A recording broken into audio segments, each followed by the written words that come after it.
You have very heavy policy questions going on right now. The health care battle on Capitol Hill is heating up. Sources tell CNN the White House is privately backing an earlier rollback of Medicaid expansion. That would be a major win for the most conservative members of Congress. Let's bring in one of them, Republican Congressman Jim Jordan of Ohio, the co-founder of the House Freedom Caucus, opposed to the health care bill as is.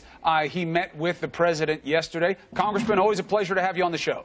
Good to be with you again, Chris. All right, so let me give you a little refresher on some sound by the Speaker of the House with where he sees this moment. Sure.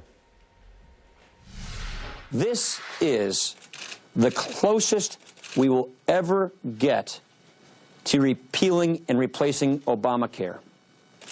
The time is here. The time is now. This is the moment, and this is the closest this will ever happen. It really comes down to a binary choice.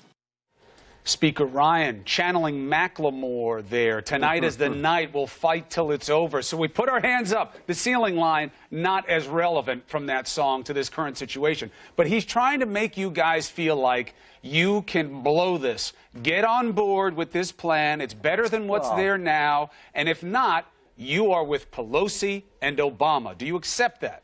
No, we're with the American people. We're going to do what we told them we were going to do. And to set this up as a binary choice, we just got this bill 72 hours ago. The American people first saw this bill 72 hours ago.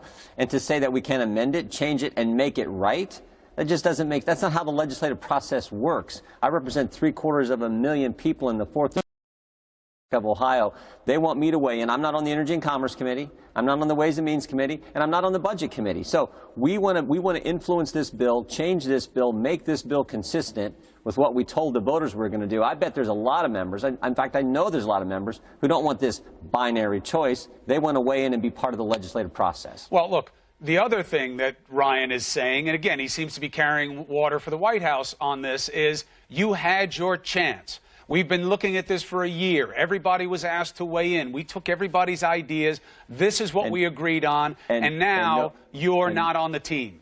And nowhere in the Better Way agenda does it say we're going to repeal Obamacare, but we're going to take the Medicaid expansion and extend it. And nowhere in the Better Way did it say we're going to repeal Obamacare, but we're going to keep some of the Obamacare taxes for another year, and we're going to keep part of the Cadillac tax. Nowhere did it say that. So why don't we do what we said we were going to do?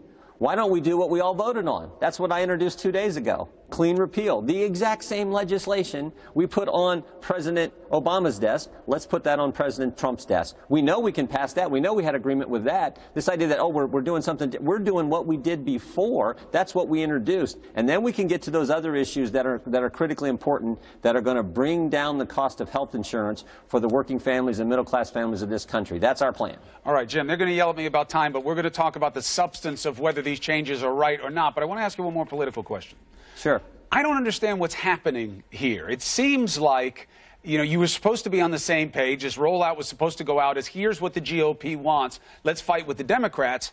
And then this happened where I heard from you, I heard from Steve King and other guys on the conservative side of the GOP saying, I never signed up for any of this. This wasn't supposed to be in here. You know, President Trump didn't say that this was what he was going to do. He said he was going to repeal this our way. Where's the disconnect?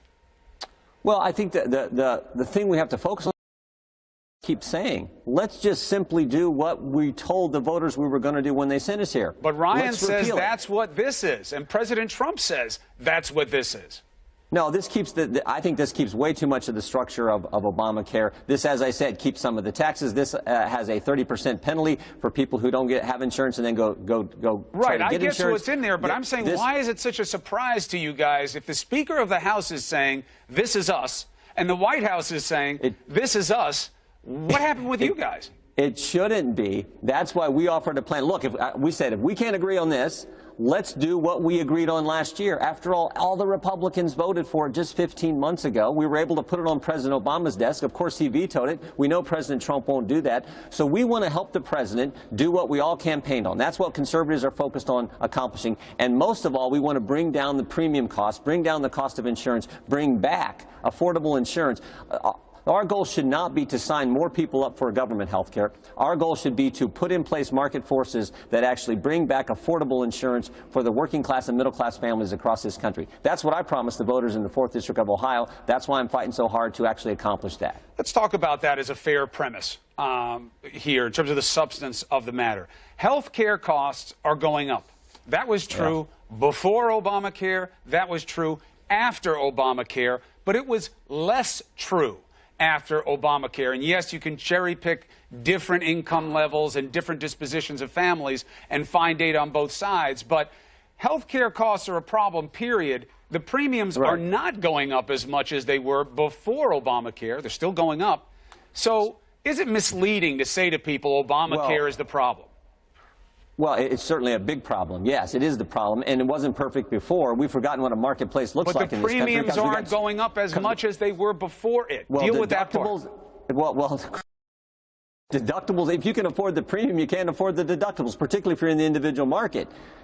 Or if you're in the small group market, you can't afford the deductibles if you can afford the premiums. You have fewer choices, all driving it up. So what we're saying is never forget what Obamacare did. It said we're going to have all these mandates, all these taxes, all these regulations, drove up the cost of insurance, mandated that you had to get it, and if you didn't, you got penalized.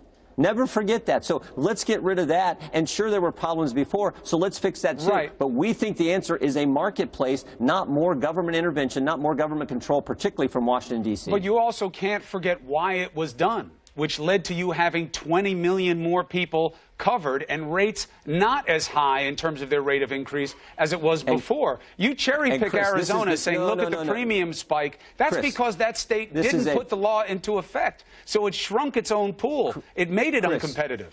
Chris, this is the fundamental difference. You're viewing success as signing more people up for government health care. I view success as bringing down the cost of insurance. So that's what I'm fighting for. I would much rather have families be able to go in the private market and say, that policy fits my needs, versus this one-size-fits-all of Medicaid or this one-size-fits-all of the few and limited choices people have in the Obamacare exchange. I would much rather say, I want families to be able to say, this is the plan that fits our needs. I want to be able to buy that plan, and we need to be able to bring costs down so they can afford that plan. That, to me, is choice and freedom, and that's what's actually going to help families. So let's get to a marketplace and make sure we can accomplish that. I mean, I don't believe this bill does that. You use government as if it's a bad word in this context, but to be fair, there is no place that you'll find that has this kind of marketplace when it comes to health insurance. Not now, but that's what we got to create. Yeah, I know, but you're saying it like it's something that should be understood. It's never existed anywhere else that you can point to. And remember, you have to be okay. You have to be okay with having less people have health insurance